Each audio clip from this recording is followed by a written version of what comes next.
এখন আমরা জানব হেডার ফুটার এবং পেজ নাম্বার সম্পর্কে। আমরা যদি একটি পেজের দিকে লক্ষ্য করি তাহলে দেখব একটি পেজের সাধারণত তিনটি অংশ থাকে। প্রথমটি হলো হেডার অংশ, দ্বিতীয়টি হলো বডি অংশ এবং সর্বশেষ হলো ফুটার অংশ। তো আমাদের হেডারের কাজ কি? হেডারের কাজ হলো আমাদের কিছু কিছু কাজ আছে যার দেখবেন যে আমাদের উপরের লেখাগুলো সেম থাকে।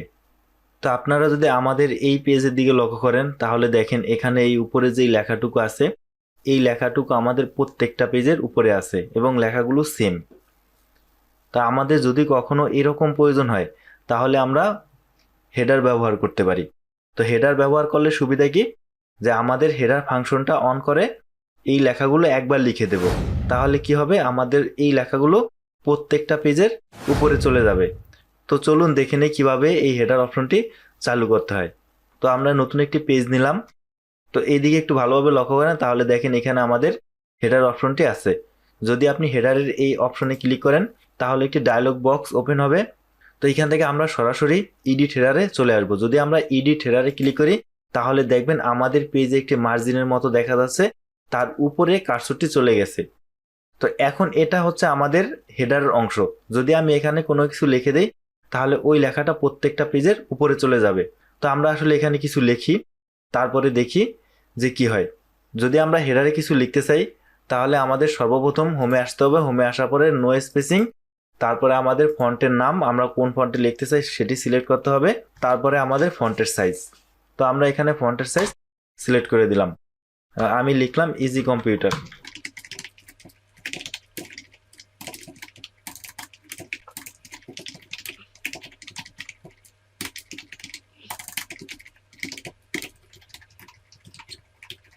তো আমি এই লেখাগুলো একটু সেন্টার অ্যালাইন করে নেই, এজন্য মার্ক করে নিলাম। তারপরে কিবোর্ড থেকে কন্ট্রোল+ই।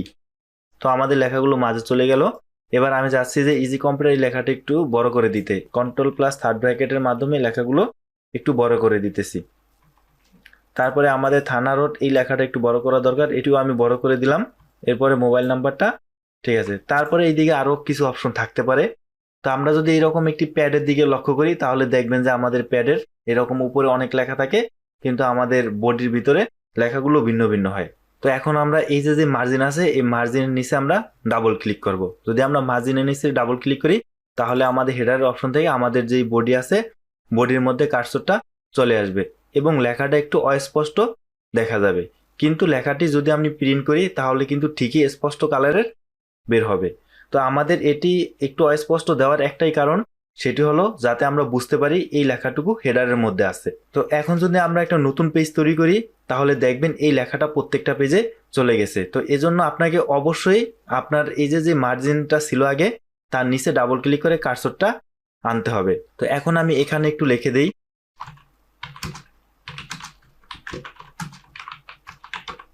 তো এখন আমি লিখলাম। তো এখন যদি আমি একটি নতুন পেজ তৈরি করি, কন্ট্রোল+এন্টার দিলাম, আমাদের নতুন একটি পেজ তৈরি হলো। এখন দেখেন আমাদের এই যে যে ইজি কম্পিউটার লেখাটুকু ছিল এটা কিন্তু আমাদের এই পেজেও উপরে চলে আসছে। তো আমাদের এই লেখাটা কিন্তু আসে নাই। এর কারণ কি? এর কারণ হলো আমরা এই লেখাটুকু হেডারের মধ্যে লিখেছি কিন্তু এই লেখাটা আমরা বডির মধ্যে লিখেছি।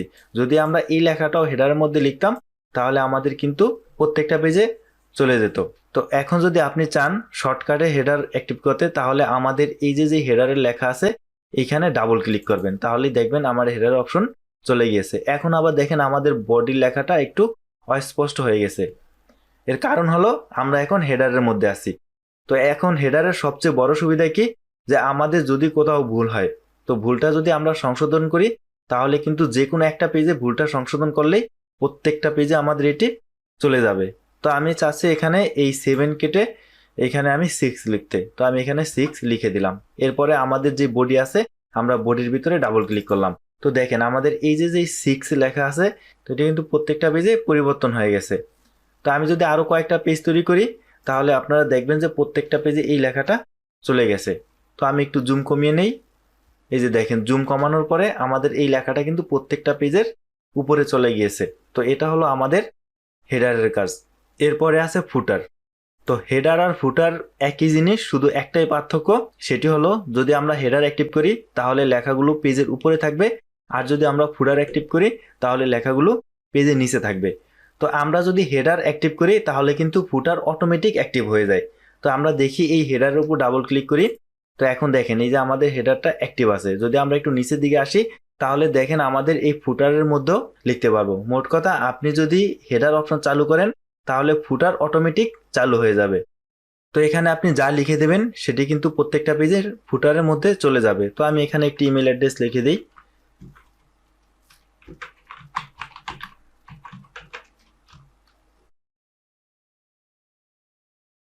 তো এই যে দেখেন এটি আমি এখানে লিখে দিলাম, এই লেখাটা আমাদের প্রত্যেকটা পেজের নিচে চলে গিয়েছে। এই যে দেখেন প্রত্যেকটা পেজের নিচে চলে আসছে। তো এটা হলো আমাদের ফুটারের কাজ। তো ফুটার দিলে কি হয়, লেখাটা একদম নিচে চলে আসে। আর যদি আমরা হেডার দিই তাহলে লেখাটা পেজের উপরের দিকে থাকে। আশা করি হেডার অ্যান্ড ফুটার সম্পর্কে আপনারা বুঝতে পেরেছেন। তারপরে আছে আমাদের পেজ নাম্বার। যদি আপনারা আমাদের কম্পিউটার শিটের দিকে লক্ষ্য করেন তাহলে দেখবেন আমাদের প্রত্যেকটা পেজে এরকম নাম্বার দেওয়া আছে। তো আপনি যদি চান এই নাম্বারগুলো আপনি অটোমেটিক দিতে পারবেন। তো এই জন্য আমাদের পেজ নাম্বারে আসতে হবে। তো এটা হচ্ছে আমাদের পেজ নাম্বার। যদি আপনি পেজ নাম্বারে ক্লিক করেন তাহলে এখানে বিভিন্ন রকম অপশন দেখবেন। তো এখান থেকে আপনাকে সিলেক্ট করে দিতে হবে যে আপনি কোন ধরনের পেজ নাম্বার দিতে চান। তো এখানে লেখা আছে টপ অফ দ্য পেজ, মানে আমাদের একটা পেজের টপে থাকবে। তো টপ অফ দ্য পেজে যদি ক্লিক করি তাহলে দেখবেন আমাদের এইদিকে আবার আরেকটা অপশন চলে আসছে। তো এখান থেকে আমাদের সিলেক্ট করে দিতে হবে যে একটা পেজের টপের কোন দিকে থাকবে, বাম দিকে নাকি সেন্টারে নাকি ডান দিকে। তো আমরা এখান থেকে যে কোনো একটি সিলেক্ট করে দিব। তো আমি আপাতত এখান থেকে লেফট সাইডটা সিলেক্ট করে দিলাম। তো এখন দেখেন আমাদের প্রত্যেকটা পেজ নাম্বার লেফট সাইডে চলে আসছে। তো আমাদের পেজ নাম্বার সাধারণত ডান দিকের উপরের দিকে থাকে। তো আবার আমরা পেজ নাম্বারে আসলাম, এখান থেকে আমরা চাইলে যে কোনো একটি দিতে পারি। তারপর আছে বটম অফ দ্য পেজ, মানে পেজের নিচে আমরা চাইলে একটি নাম্বার ব্যবহার করতে পারি। তো বটম অফ দ্য পেজ দিলে কি হবে, আমাদের নাম্বারগুলো পেজের নিচে চলে আসবে। তো এখান থেকে আপনারা দিয়ে দেখতে পারেন। তো এই যে দেখেন আমাদের পেজের নাম্বারটা নিচে চলে আসছে। তো আপনারা এই পেজ নাম্বারের যে অপশনগুলো আছে এগুলো নিজেরা একটু ট্রাই করবেন, তাহলে বাকিটা বুঝতে পারবেন। এরপরে আছে টেক্সট বক্স। তো টেক্সট বক্সের কাজ কি?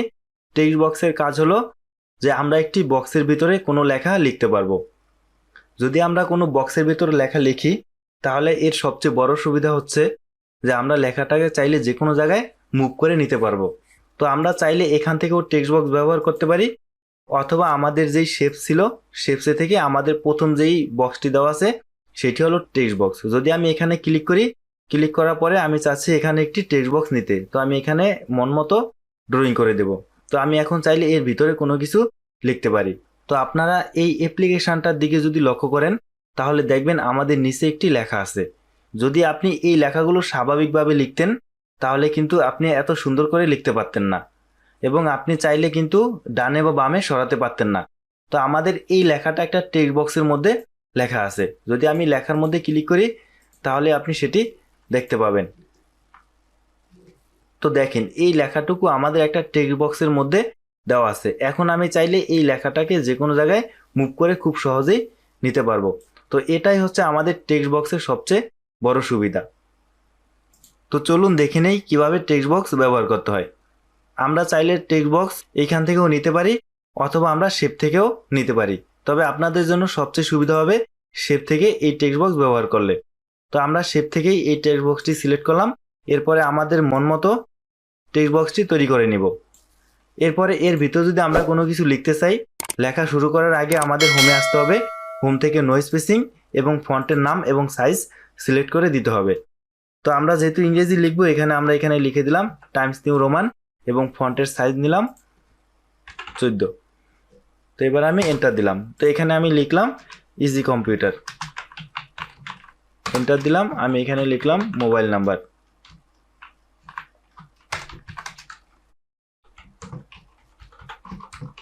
তো এইভাবে চাইলে আপনি যে কোনো কিছু লিখতে পারবেন। তো আপনি যদি চান লেখাটুকু মাঝে নিতে, এজন্য এতটুকু মার্ক করবেন। মার্ক করার পরে কিবোর্ড থেকে কন্ট্রোল+E, তো আমাদের লেখাটা মাঝে চলে গেল। এরপরে আপনি যদি চান এই বক্সটা আপনার চাহিদা মতো ডানে বামে সরাতে, এই ক্ষেত্রে আমাদের এই বক্সের যে বাউন্ডারি আছে, মানে আমাদের এই বক্সের যে কালো দাগটা আছে, এইখানে আপনি যদি মাউসটা নেন তাহলে দেখবেন এরকম একটি প্লাসের মতো আসছে। তো তো এখন আপনি এখানে যদি লেফট বাটন চাপ দিয়ে ধরে রাখেন, তারপরে আপনি চাইলে যে কোনো জায়গায় নিতে পারবেন। তো এখন একটা জিনিস লক্ষ্য করেন, সেটা হলো আমাদের এই টেক্সট বক্সের মধ্যে একটি বাউন্ডারি চলে আসছে। তো আমরা যদি চাই এই বাউন্ডারিটা উঠিয়ে দিতে, এই ক্ষেত্রে আমাদের ফরম্যাটে আসতে হবে। ফরম্যাটে আসার পর যেহেতু এটি একটি আউটলাইন, এই ক্ষেত্রে আমাদের এই যে শেপ আউটলাইন এই অপশনে ক্লিক করতে হবে। এখান থেকে আমাদের নো আউটলাইন, যদি আমরা নো আউটলাইনে দিই তাহলে আমাদের এই দাগটি চলে যাবে। এরপরে এইদিকে একটা অপশন আছে শেপ ফিল। তো শেপ ফিল আমাদের বর্তমানে হোয়াইট কালার দেওয়া আছে, আমাদের পেজটাও হোয়াইট এবং আমাদের শেপের ফিলটাও হোয়াইট, এজন্য আসলে বোঝা যাচ্ছে না। তো এই ক্ষেত্রে আমরা যে কোনো শেপের ফিল কালারটা সবসময় নো ফিল করে দেব। আর টেক্সট বক্স চাইলে আপনি আপনার চাহিদা মতো যে কোনো জায়গায় নিতে পারবেন। তো এটাই হলো টেক্সট বক্সের সবচেয়ে বড় সুবিধা। আপনারা যদি আমাদের কম্পিউটার শিটের দিকে লক্ষ্য করেন তাহলে দেখবেন আমাদের ফুটারের মধ্যে কিছু লেখা আছে। তো এই লেখাটা মূলত আমরা টেক্সট বক্স ব্যবহার করে লিখেছি। যদি আমি এখন ফুটারটা অ্যাক্টিভ করতে চাই, এই ক্ষেত্রে আমাদের পেজের নিচে এই দিকে বা আমাদের পেজের যে কোনো অংশে আমরা যদি ডাবল ক্লিক করি তাহলে আমাদের ফুটারটি চালু হয়ে যাবে। তো এবার যদি আমি লেখার মধ্যে ক্লিক করি তাহলে দেখবেন এটা একটা টেক্সট বক্স ছিল। তো এই যে দেখেন এই টেক্সট বক্সের মধ্যে এটা লিখে আমরা ফুটারে ইউজ করেছি। তো এইভাবে চাইলে আপনি টেক্সট বক্স ব্যবহার করতে পারেন। আশা করি সবাই টেক্সট বক্স সম্পর্কে বুঝতে পেরেছেন। তো এরপরে আছে ওয়ার্ড আর্ট। তো ওয়ার্ড আর্টের মাধ্যমে আপনি চাইলে কোনো লেখাকে খুব সুন্দর করে স্টাইল করতে পারবেন। তো আমরা যদি ওয়ার্ড আর্টের এই অপশনে ক্লিক করি তাহলে দেখবেন এখানে অনেকগুলো ডিজাইন দেওয়া আছে। তো আপনি এখান থেকে যে কোনো একটি ডিজাইন সিলেক্ট করবেন। তো আমি এখান থেকে এই ডিজাইনটি সিলেক্ট করলাম।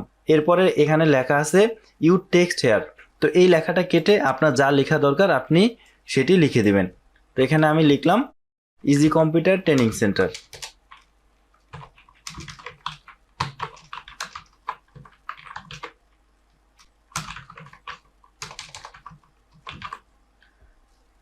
তো এখন দেখেন আমাদের লেখাটা কত সুন্দরভাবে ডিজাইন হয়ে গেল। তো এটা হলো আমাদের ওয়ার্ড আর্টের কাজ। তো আপনি চাইলে এই লেখাটাকে আরও অনেকভাবে পরিবর্তন করতে পারেন। তো এই ক্ষেত্রে আপনি ফরম্যাটে ক্লিক করবেন। ফরম্যাটে ক্লিক করার পর এদিকে বিভিন্ন রকম অপশন দেখতে পাবেন। তো এখানে আমাদের যে অপশনটি আছে সেটি হলো আমাদের টেক্সট ফিল। আপনি চাইলে এই যে যে লেখার কালার আছে এটি পরিবর্তন করতে পারেন। তো এই লেখাটুকু অবশ্যই মার্ক করে নিতে হবে। লেখাটা মার্ক করার পরে আপনি যদি এখান থেকে যেই কালারটি দিবেন আপনার লেখার ভিতরে কালারটা সেটি হয়ে যাবে।